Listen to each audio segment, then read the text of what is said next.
Salut à tous et bienvenue dans cette toute première vidéo où j'ai le plaisir d'interviewer Axel, qui sera mon premier intervenant dans le podcast. J'espère que cette vidéo vous plaira. Vous verrez quelques petits problèmes techniques, mais rien de bien méchant. Dans tous les cas, j'espère que cette vidéo vous plaira et on se retrouve tout de suite. Salut Axel, j'espère que tu vas bien. Salut, ça va très bien toi? Ça va, merci. Donc là, je veux savoir, est-ce que tu pourrais résumer en une phrase ton activité principale et si tu peux aussi te présenter. Ouais, moi c'est Axel, j'ai 20 ans. J'ai commencé à vendre des trucs sur Internet quand j'avais 17 ans. Donc, j'ai fait du copywriting, des ads, etc., de l'affiliation. Je faisais surtout ça pendant 2 ans. Et après, j'ai un petit peu transitionné vers le petit plus long terme parce que c'était juste pour faire du cash flow en fait, ces business-là. C'est pour faire du cash rapide. J'ai transitionné vers des projets plus long terme qui potentiellement peuvent rapporter plus. Donc des SaaS qui peuvent se vendre, tu peux faire des exits, etc. Enfin, ça a de la valeur quand tu fais des actions, ça compound dans le temps, quoi. Donc c'est pour ça que je suis passé là-dessus. En ce moment, je bosse sur un projet qui s'appelle toutgain.ai. Ça permet de faire du contenu, du copywriting, on peut faire des emails, des posts, des Twitter threads, etc. Voilà, en gros, c'est ça que je fais. Ok, d'accord. Du coup, là, pour lancer un nouveau projet, euh, comment trouves-tu concrètement cette nouvelle opportunité? Bah, le premier truc que je me poserais comme question, c'est est-ce que le plus important, c'est l'opportunité ou c'est à quel point tu fites avec l'opportunité, en fait? Parce Mhm. que si il y a beaucoup de gens qui se disent, OK, je dois trouver l'opportunité qui va rapporter, et ils pensent que voilà, parce que l'opportunité elle est à la mode ou je sais pas quoi, ça va rapporter. Mais en fait, pas forcément, parce que dans les faits, il y a des opportunités qui peuvent être super pour moi, qui seront terribles pour toi. Donc, par rapport à tes compétences, par rapport à ton réseau, par rapport à tes capitaux, par rapport à plein de choses du temps que tu as, par rapport à ce que tu aimes, j'en sais rien. Enfin, tellement de facteurs qui font qu'une opportunité peut être pourrave pour quelqu'un qui va faire 0 € avec, quelqu'un qui va faire plein de fric parce que bah, voilà, ça fit, ça marche, du coup, c'est bon, quoi. Donc, faut quand même se poser avant, je pense, et se dire, OK, moi j'ai quoi concrètement, tu vois. Faut se dire, OK, j'ai ça comme ressource, j'ai ça comme compétence, j'ai ça comme machin, et j'essaye de faire un truc qui rentre à peu près dedans pour optimiser un peu mes chances de succès, on va dire.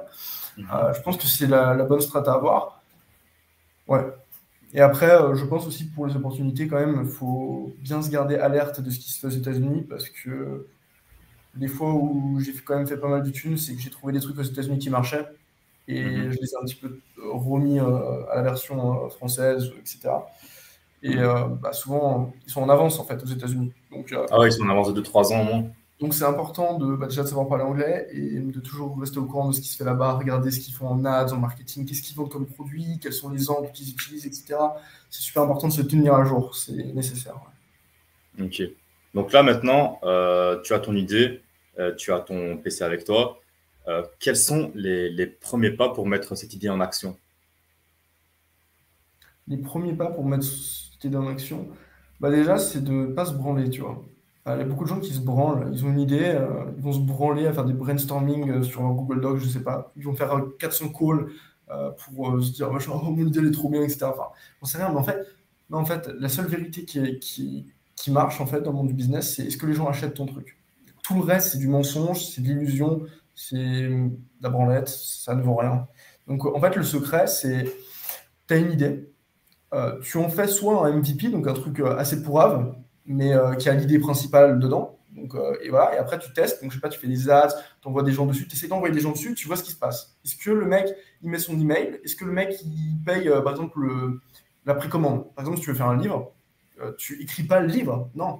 Tu mets la couverture, le nom du livre, l'idée, etc. Tu vas faire, je sais pas, des ads pour envoyer cette page, et tu dis, c'est la précommande du livre, il sera bientôt disponible, dans 2 3 mois, je sais pas, et tu vois si les gens achètent. Si les gens achètent, tu écris le livre. Si les gens n'achètent pas, tu n'écris pas le livre. En fait, c'est Mhm. aussi simple que ça, parce que le seul truc qui est vrai, c'est est-ce que les gens achètent? C'est le marché. Et nous, on a beau être aussi bon qu'on veut en marketing, on ne saura jamais à 100% s'ils vont acheter. Donc, on doit tester. Voilà, c'est ça en gros. Ok, ok. Donc tu fais, on va dire, tu préchauffes le marché avant de réaliser le produit. Bah, c'est ça en fait, surtout quand c'est des projets un peu complexes, t'as pas envie de passer 5 mois à coder et lâcher 300 000 dollars dans un software pour ensuite te rendre compte que tout le monde s'en bat les couilles. C'est con. Mhm. Euh, et du coup, quels outils ou bien les technologies tu utilises pour concevoir ça, par exemple? Bah, technologie, on va dire que ça dépend pas mal du projet que tu as. Si tu bosses sur un software, etc., bon, c'est pas pareil que si tu vends des e-books sur Internet, tu vois, c'est pas pareil. Donc, bon, après, les outils, je pense que une personne qui est un petit peu motivée, c'est quand même pas très dur à trouver, hein. Tu vas sur Internet, tu regardes les vidéos, il y a plein de vidéos YouTube, de tutos, etc. Enfin, et puis, il n'y a pas vraiment d'excuses. Il y a plein d'outils gratuits pour faire tout, en fait. Donc, vraiment, lancer un business avec 0 balles, c'est possible, ouais. Ok, ok. Et comment values-tu l'idée sur le marché? Tu regardes Bah, d'abord chez les US ou bien tu marches comment? Bah, valider l'idée, encore une fois, c'est ce que les gens achètent et ce que les gens s'inscrivent à ta waitlist, par exemple. Pour un software, par exemple, il y a une méthode qui est assez connue pour tester une idée. Parce que, voilà, dans notre tête, elle peut être géniale, l'idée de software, mais peut-être qu'en fait, les gens n'en trouvent pas forcément l'utilité ou ils ne comprennent pas. Et donc, le truc qui est assez répandu, c'est de faire une page, donc une landing page, où tu mets l'idée, en fait, comme si c'était ton vrai software, tu vois, tu mets des idées, des machins, etc. Et après, tu mets juste join the waitlist, donc file d'attente, voilà.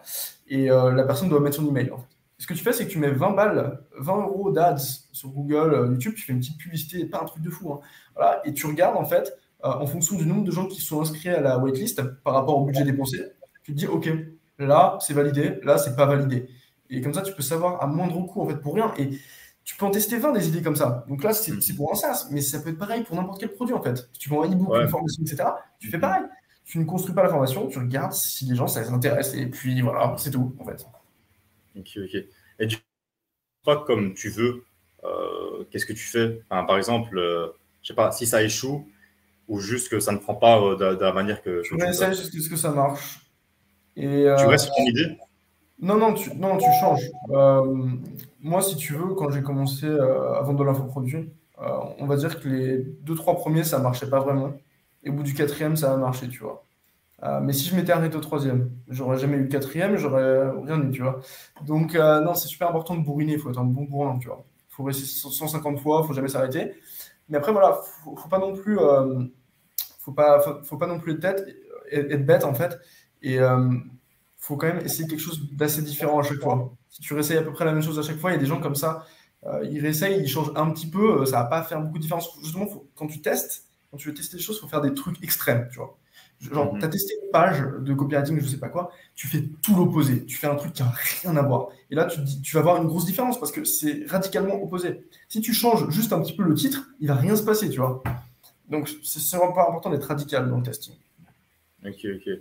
Et du coup, quand tu as un projet qui commence à prendre, comment tu commences à le scaler? Enfin, à partir de quel moment tu peux considérer qu'il faut scaler? Voilà, encore une fois, ça dépend du projet. Si tu as un software, tu peux pas non plus. Enfin, il y a des étapes avant de scaler. Parce que si ta rétention, elle est pourrave, tout le monde se désinscrit, tu as beau monter, monter, monter, les gens vont partir. Donc, il y a des étapes. Après, donc, encore une fois, c'est très dépendant du business, donc c'est compliqué de donner une réponse unique. Mais un truc que je dirais par rapport au scaling, c'est souvent c'est mental en fait. Souvent c'est un blocage mental. On se dit ouais, je peux pas dépenser plus, machin, que ça marchera pas, etc.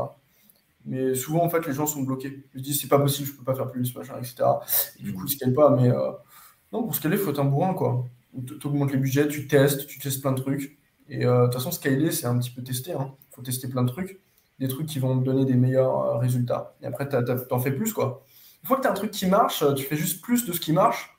Et par exemple, en acquisition, tu vas utiliser plus de channels d'acquisition. Donc, tu vas tester d'autres réseaux, d'autres régies publicitaires, etc. C'est comme ça que Mhm. tu scales, ouais. Du coup, tu mets pas certaines automatisations en place. Enfin, tu fais tout toi-même ou bien il y a certaines tâches que tu délègues ou autres. Ah bah oui, après moi comment je travaille, j'ai toujours fait comme ça. Non, ça marche bien. Quand on fait des projets, nous, ce qu'on fait, c'est qu'on est un peu en mode lean, tu sais, le lean startup. Donc, on fait simple. On n'est pas là pour dépenser direct 100 000 balles. On n'est pas là pour faire un truc super compliqué qui va prendre des mois à faire.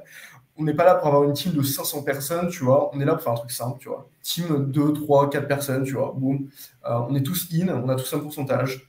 On est tous là pour avancer. Et après, on a des virtual assistants, tu vois, qui font des tâches répétitives dont on n'a pas forcément besoin, etc. Des trucs un petit peu à la con. Et après, par-ci par-là, t'engages un freelance designer, t'engages un mec pour faire cette vidéo-là, j'en sais rien. Et en fait, ça marche bien, en fait, de travailler en petite team comme ça, plus des freelances qui viennent s'ajouter à l'addition. En fait, ça marche, ça avance, quoi. Ok, ok. Et du coup, à partir de là, quand est-ce que tu passes au projet suivant? Enfin, à quel moment tu te dis, OK, c'est bon, le projet là, je l'ai assez optimisé, je l'ai assez automatisé, je n'ai plus de temps à y consacrer, je peux passer à un autre projet. Je pense que quand quelque chose marche, il faut en faire plus. Il faut pas s'arrêter. C'est tout. Parce que c'est déjà assez compliqué d'avoir un truc qui marche sur Internet. Mhm. Autant bourriner. Quand un truc qui marche, il faut se faire plaisir. Il faut y aller à fond, quoi. Je veux dire, si le truc marche, c'est que ça peut probablement marcher 10 fois plus. Donc autant focus sur le truc qui marche, quoi. Euh, ouais. Après, ça peut être OK d'avoir un autre projet si le projet est en synergie, tu vois. Si tu as un projet tech et qu'en même temps tu construis du personal branding, ce personal branding, tu vas pouvoir envoyer ces gens-là que tu fidélises sur ton projet tech, etc. Enfin, tu vois, c'est un échange. Donc, si tu as une synergie, c'est OK. Mais ouais, quand un truc marche, en fait, il faut en faire plus. Faut pas. Ouais, ça me paraît logique, quoi. Ouais, donc, tu t'attends pas à ce que le projet tienne énormément de longtemps, tu passes directement au prochain. Tu dis pas, OK, c'est bon, ce projet-là, je sais qu'il va durer dans le temps, je peux passer au prochain. Bah, encore une fois, ça dépend quel projet. Si tu vends des infoproduits en ads, ça peut s'arrêter très vite. Si tu fais bannir Stripe, ça va être très vite pour s'arrêter. Donc là, je dirais que oui, il faut avoir des solutions de rechange, il faut autre chose. Mais si tu fais un projet SaaS qui est très très solide, etc., bah, tu as intérêt à mettre tout ton focus dedans, en fait, et à rester dessus pendant des années. Parce que c'est comme ça que tu vas faire un gros projet et potentiellement un gros exit. Donc, ouais, règle simple, hein, quand quelque chose marche, il faut en faire plus. Enfin, quand je dis il faut en faire plus, c'est il faut mettre plus d'énergie sur ce projet qui marche. Mhm. Ok, ok. Bah, ok, bah voilà, merci Axel. Je t'ai posé toutes les Ouais, questions pas de souci. Ça qu'il marche avec fallait. plaisir. Donc, allez le suivre sur son Twitter. Je mettrai dans le lien Ouais. dans la description. Et dans tous les cas, on se retrouvera pour une prochaine Vas-y, fois, ça marche. Avec d'ici plaisir. 6 mois, d'ici un an, pour Quand tu faire veux. donc le follow-up sans souci. Vas-y, ça Ça va. marche. Vas-y, Super. merci à toi, Alex. Merci. Bye bye.